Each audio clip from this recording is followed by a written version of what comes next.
بسم الله الرحمن الرحيم تبارك الذي بيده الملك وهو على كل شيء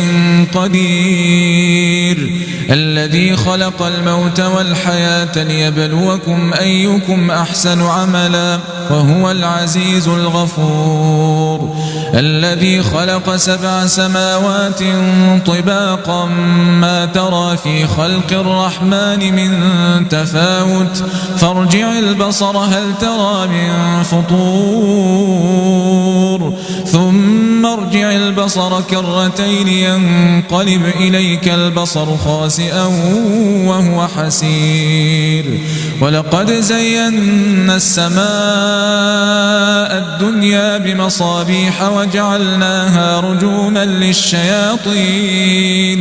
وأعتدنا لهم عذاب السعير وللذين كفروا بربهم عذاب جهنم وبئس المصير إذا ألقوا فيها سمعوا لها شهيقا وهي تفور تكاد تميز من الغيظ كلما ألقي فيها فوج سألهم خزنتها ألم يأتكم نذير قالوا بلى قد جاءنا نذير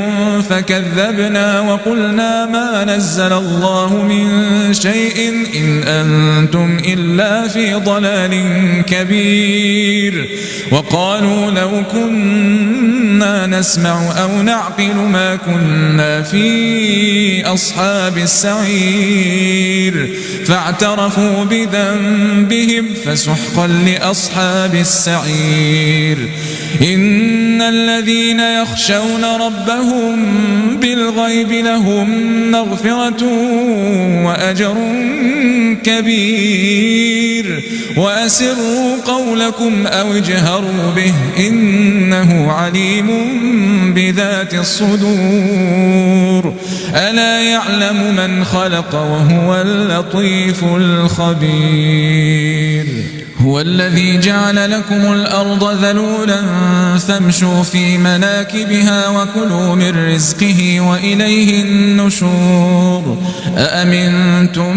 من في السماء أن يخسف بكم الأرض فإذا هي تمور أم أمنتم من في السماء أن يرسل عليكم حاصبا فستعلمون كيف نذير ولقد كذب الذين من قبلهم فكيف كان نكير أولم يروا إلى الطير فوقهم صافات ويقبضن ما يمسكهن إلا الرحمن إنه بكل شيء بصير أمن هذا الذي هو جند لكم ينصركم من دون الرحمن إن الكافرون إلا في غرور أمن هذا الذي يرزقكم إن أمسك رزقه بل لجوا في عتو ونفور أفمن يمشي مكبا على وجهه أهدى أمن يمشي سويا